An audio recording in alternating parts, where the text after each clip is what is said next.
Madikdik ng mamasalang Senator Bam Aquino, reng aligasyon, kaugnay ning meging pamagbayo king liderato ning Senado, king amanwan kanong planong charter change o chacha at no election scenario king 2028. King plenaryo inyang Lunes, sinabi ng Senator Bam na alang katutuan, reng aligasyon na atin kanong sikretong agenda bang isulong ing constitutional amendments o ing pamagsuspindi pa mo king alala.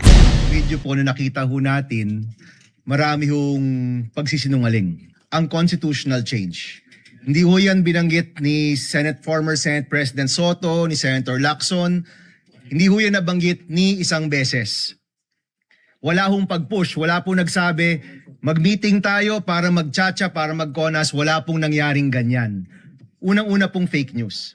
Iti kay ba't may banggit king privilege speech ng Senator Amy Marcos king meto nga video na uugne ing bayong majority black king amanuang planong Constituent Assembly o CONAS. Marami ho dito ipaglalaban ang 1987 Constitution. Marami po dito hindi papayag na baguhin yan sa terminong ito. Kung tinanong lang po kami, siguro po masasabi ho natin ngayon pa lang kung nagbilangan tayo ngayon, baka 24 pong makuha natin na hindi papayag sa charter change. Dinikdik ng Aquino na alang meging pisabyan o pamanulak para king chacha king Senado. Inya alam mo naman kanong panukala o motion king salukuyang Kongreso kaugnay ning charter change. Kinumpirma na mo naman kanong Senator Francis Kiko Pangilinan na alam mo namang hearing in Committee on Constitutional Amendments di Kilketi. Dinikdik ng Aquino na marakal king Senado ay makasadyang ipagtanggol yung 1987 Constitution at mabisa king charter change king salukuyang termino. Kayag na naniti, kukulay siya mo naman ng minority black na tanggalan king official Senate records inga manuang video.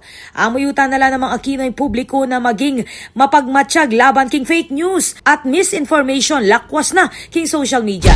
Sabihin niyo po sa amin, ang rason kung bakit nagkaroon ng leadership change ay para pigilan ng isang CONAS o CONCON, ibig po sabihin yan, maraming naniwala sa fake news dahil hindi po totoo yan. Higit pa po dito, ito pong sasabihin ko, marami rin po dito hindi papayag sa isang no election scenario.